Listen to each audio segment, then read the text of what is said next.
On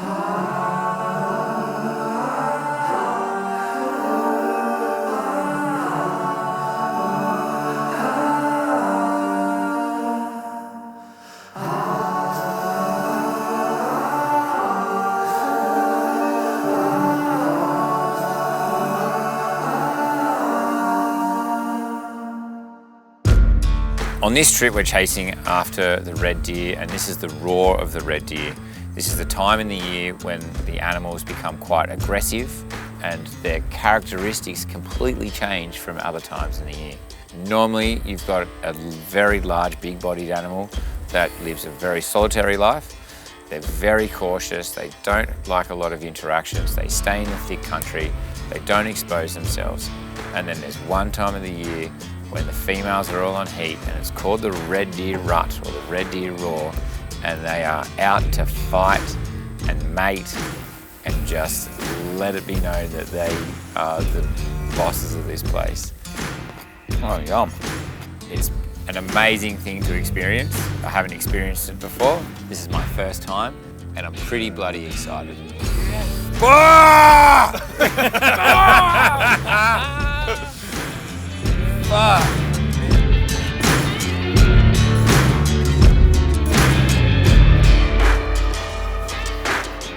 Yeah, what about down here? Usual spot. Let's go usual spot. Okay. Perfect. Perfect.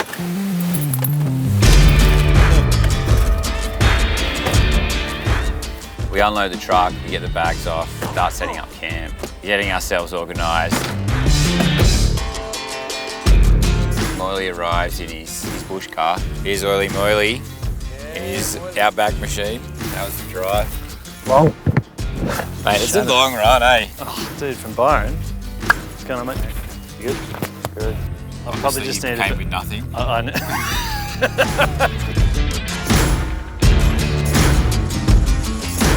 It's all in there. It's in there.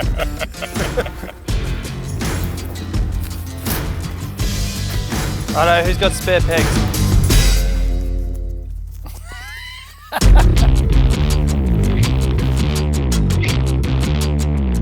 Have you got a bigger... That's all I got, man.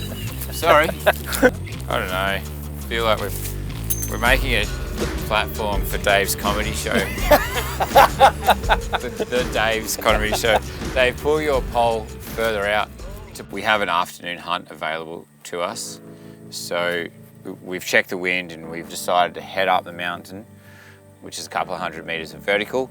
And then we know that there's a really nice bowl out there where a lot of deer are coming out onto. With the right wind, it's a spot that you can really easily sneak into undetected. I'm with the bows, so I need to try and get as close as I can. It's not too late. I don't know, I don't think so. You want to get close to that timber though, won't you? Yeah, getting to this cover up here. Either nothing happens or something happens. Wow. I like both of those options. So I'm going to head over to this tree and set up with a bow, and then Moyley's going to set himself up on a tree behind us, and he's going to be able to sort of cover anything that needs to happen long range. So we'll see what happens.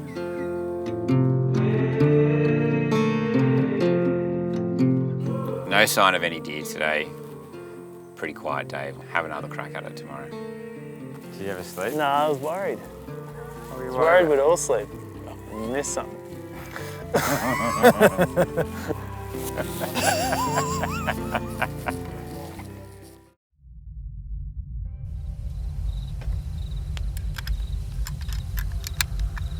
Spending time in the wilderness for me is something that I've realised that I really, really need.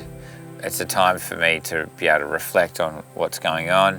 It's a time for me to be able to observe like how beautiful the country that we live in actually is. It's a time for me to connect with the other people that I'm hunting with, and I find it to just be a huge reset. So yeah, time outside and time in wilderness takes me away from the chaos that is restaurant life. It's day 2. I can hear the deer roaring. I can hear them interacting with each other. I'm very confident that these deer are really close.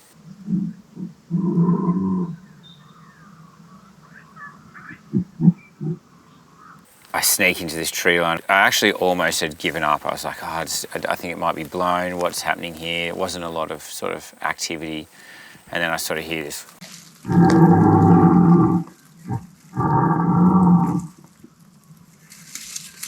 I've never really heard that before. This is my first time of being out in the rut. I've never hunted the red deer during the red deer roar. So super excited. Putting my glass up, can't hear anything. I'm making a few doe calls. And seeing if I can get some reaction. I got a little bit of reaction. I made my way into the tree line a little bit more, and then things seem to have gone a bit quiet. So maybe I blew it, maybe he caught wind of me, maybe I don't know. It just can turn off in a second, so. It's day 3. Bit of a slow start in camp again. We brew a bit of coffee. We think that we'll use the same technique of yesterday. We'll throw out a few calls, see if we can get a response, and see what happens. Locate a deer, put on a stalk. We're not really super ready at this point. We've thrown out a couple of calls, getting a response. We heard one little call that sounded like it was quite far away. All of a sudden, Dave looks up and he's like, there's a deer right there. Oh, dude, he's coming right here now. Dude, he's just there. Mark, here, 200 metres ahead. 200 metres ahead. Oh, dude. I look down, I see this deer in the middle of the field. He's walked out of the mountains, across the paddock, and he's marching straight into camp. And I ranged him at 160 metres from camp. And we had no idea that could ever happen. Obviously, he caught us well off guard. I tried to sneak behind the tree and grab the bow really quickly, but there's no way that we're going to get a deer to march right into camp, you know, within 50 metres. He kind of caught wind of us and headed up into the mountains. Fuck. We were too noisy. He heard us. I reckon he would have heard us. He would have seen camp. Yeah. I'm like, all right. Another deer experience, another lesson learned. We leave him for tomorrow. Hopefully he doesn't go too far, and we know that he's a bit aggressive, so we might be able to get him to walk back in. So we grab our stuff and we head in the opposite direction. We've marched up the hill. We've got ourselves into a good spot to do some glassing. We've taken the spotting scope. We've been at it for about an hour or so. It's getting late in the day. The deer seem to be shutting down. The place is warming up. The wind's starting to change. And we think it's probably not a bad time to brew a little mountain coffee.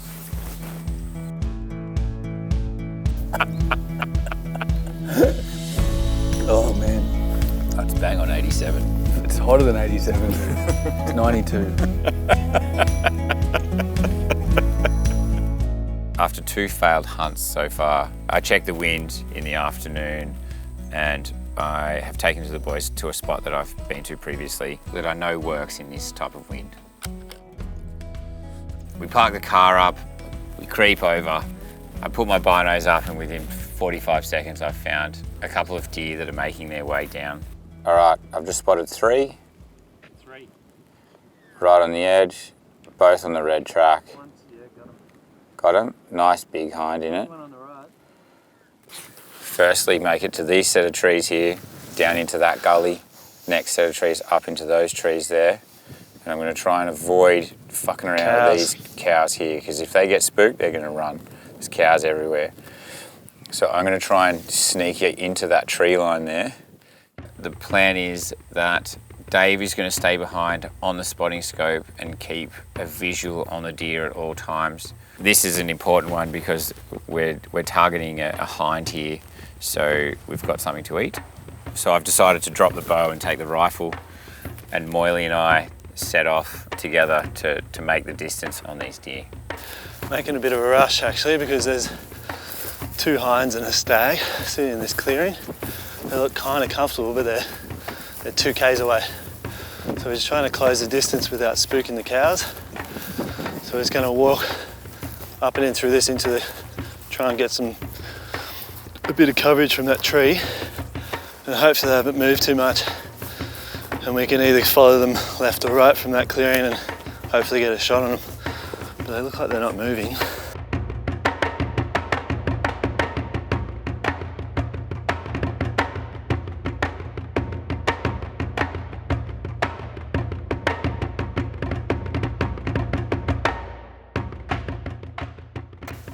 Turns out there's 5 hinds and 1 big stag. So we're just going to get Marky to push up to that first lot of trees before I'm going to move in after, so that we don't all just crash in there and move them on. But I've got a pretty good opportunity here. I find the experience of hunting to be like nothing else that I've ever done, where all of my senses are becoming activated. I'm picking up smells, I'm picking up sounds, but I'm also just finding myself to be really observant, and you notice the little beautiful things that you come across when you're just quietly and carefully and observantly walking through the bush. It's unlike anything that you do in regular life. I'm looking for the bush to tell me a story, and you can start to imagine what their movements are and what's the potential of this landscape, how do the deer interact with it, and then how do I interact with it. So we put on a stalk. They were on this path. We covered like almost 2 kilometres of distance. But as we got there, they'd moved into this thicker timber, so we didn't get a chance to be able to cut them off at all. And we thought they'd be making their way down to the fringe country. But they haven't. But there was 5 hinds and a 10-point stag with them, so he's obviously rounded all those hinds up. I think what we're going to do now is try and... If you can hear that. So that's some pretty big grunting that's going on there.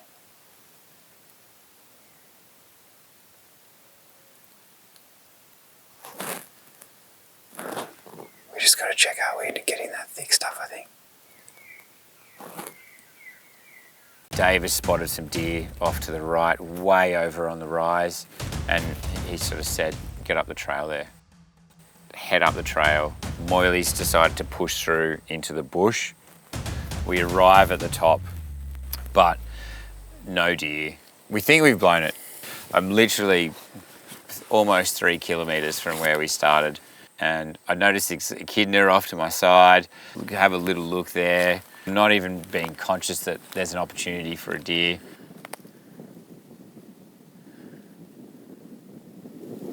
So spiky. And then in the corner of my eye, I noticed these deer running. There's 6 hinds and 1 big stag.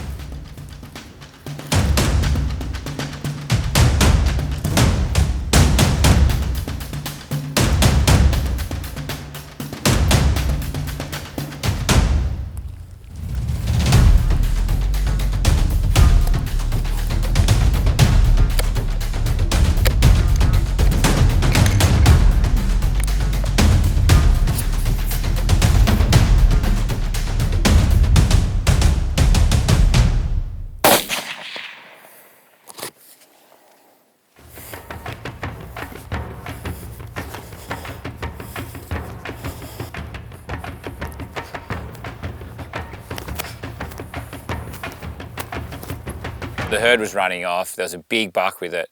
There was 6 hinds and 1 big buck. So he's obviously the alpha buck of the area. This young one here, she stopped and had a look, and you know, we needed a deer for the table. We needed a deer for camp. We've got some people coming on Wednesday night. It's Monday afternoon. I think we'll break this girl down, and we've got some heart and liver to eat. We've got some camp meat. We've got, yeah, this is what we came here for. I think for the rest of the trip, there's a bit of pressure that's now come off, and yeah, this is exactly what we came here for. I'm thrilled. Got a nice shot placement, maybe a touch high. We'll have a small amount of meat damage, but yeah, like, job done. Very, very thankful I messaged the boys in, we know that there's a kill. It's time to field dress this deer. We want to make sure that we do a really good job here because this is what allows us to eat and get a superior harvest. It's also a time to show a lot of respect. It's not a nice thing to kill something. But we're really happy that we have got meat, but there's also this, you know, bit of a polarizing experience where you're also a little bit sad because you've taken the life of an animal. So I think it becomes our duty to make sure that we utilise that animal in every way that we can or every way that we know how. We load her into the back of the ute. We're driving out of this off-road track and we realise that we've just come onto one of the best sunsets that you can have around here, and we're like, it's probably a pretty good spot and a pretty good time to crack open a beer. Cheers. Job well done. That was sick. Team effort. Massive team effort. Yeah.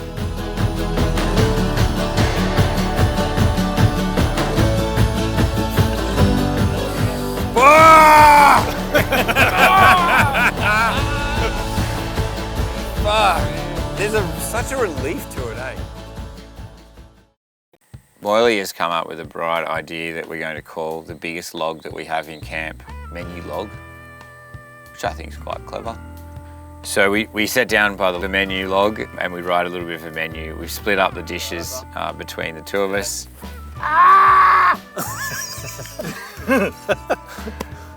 We've got a heart we're going to do on the skewers. You're going to do a liver with onions. Yep. You're going to do a grilled skirt steak. Yep, Like simple. probably hot English mustard or something. Yeah, that'd be classic condiment. I'm going to do some Indo hanger skewers, and then I'm going to do a gall fat potato galette. Cool. Great, simple. We actually have heaps of work to do. Yeah, there's a lot. I'm going to drink a beer and you've got heaps of shit to do. there's like 3.5 hours work there to do. Let's crack on. So, Davey, we're going to make some skewers for heart and liver, and you're going to be skewer man. Perfect. So if we can just leave a little handle on them, like I've done here, we're going to shred all the bark off it. If you want to do like, say, 150 of those, Oh yeah. that'd be perfect. Sweet, man. That length. This is for dinner tomorrow, isn't it? Yeah.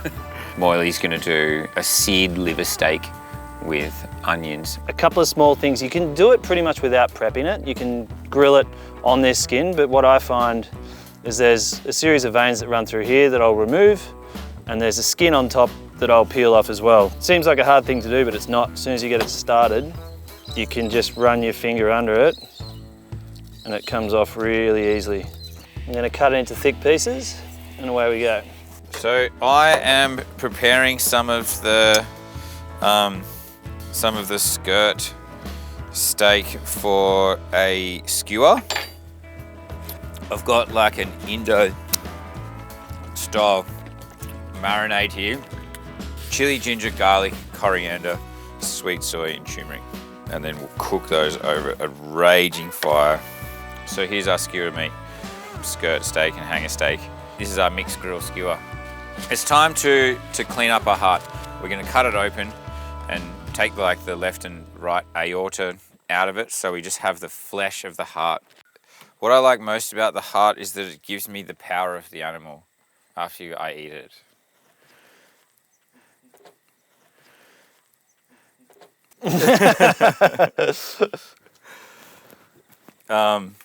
I love the texture of the heart. I love the flavor profile of the heart. I think it's underrated. I think a lot of people see it as a working organ, but effectively it's just a big muscle. So we're gonna have this with a little bit of like a jerk seasoning. I'm going to give it a pretty liberal coat. You can see that it's pretty heavily marinated, like my fingers. David Moyle, that heart is going to be so fucking stupid. We'll put these on a skewer. It's definitely well worth the work, in my opinion. We've both decided to do a potato galette as a bit of a galette off. So we're gonna finally slice some potatoes.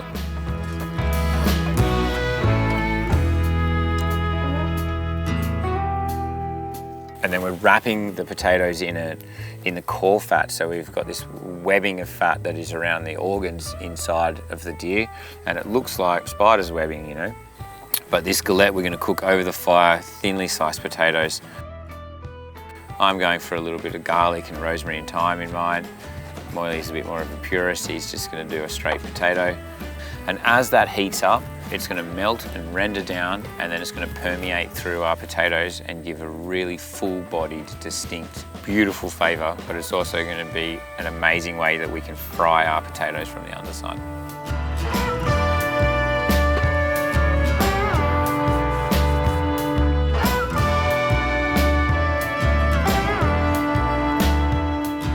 We've approached it in a different way, but the big difference is potato.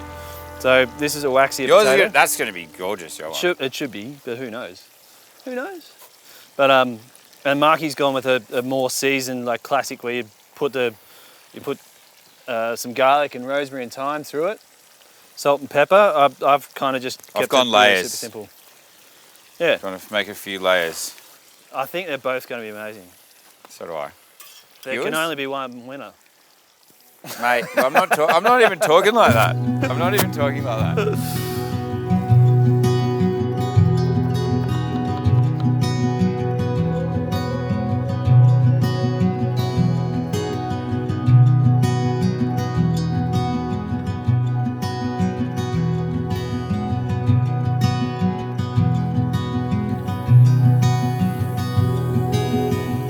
I really like cooking over the coals and cooking with fire because it's a wild element. It's raw, it's a natural element. And as you get more experience with cooking the fire, you can learn how to use it in a predictable way.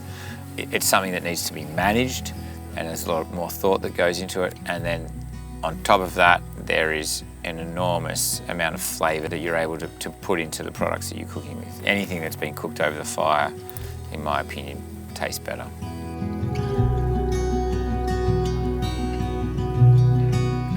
So we're obviously very excited. We've got another hunter that's going to come and meet with us for dinner. He's been hunting out here during the rut. He's a pretty excitable fella, very experienced hunter.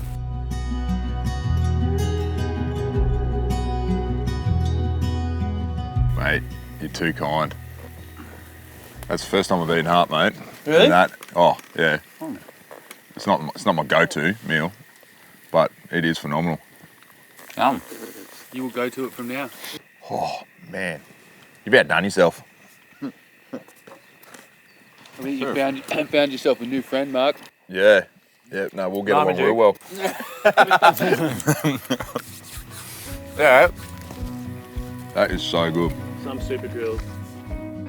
We went pretty all out for this. You know, we've made some lovely skewers. There's multiple galettes. There's a fried liver steak with onions.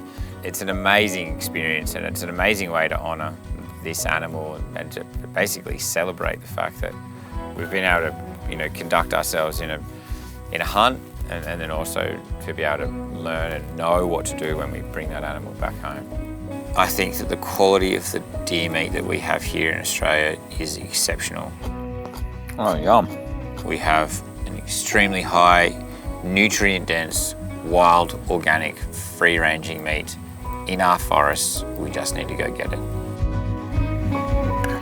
Right, who won the galette off? It's nights like tonight that you realise how lucky we are. We've got full bellies, we've had an amazing meal, we've had an amazing experience yesterday hunting that animal. It was a full team effort. We feel as though we've accomplished something. You know, it's a starry night. What more can you ask for? It's been a pleasure. Mate, nice to meet you, eh? Yeah. All right. You too. Cheers, guys. Good on you, man.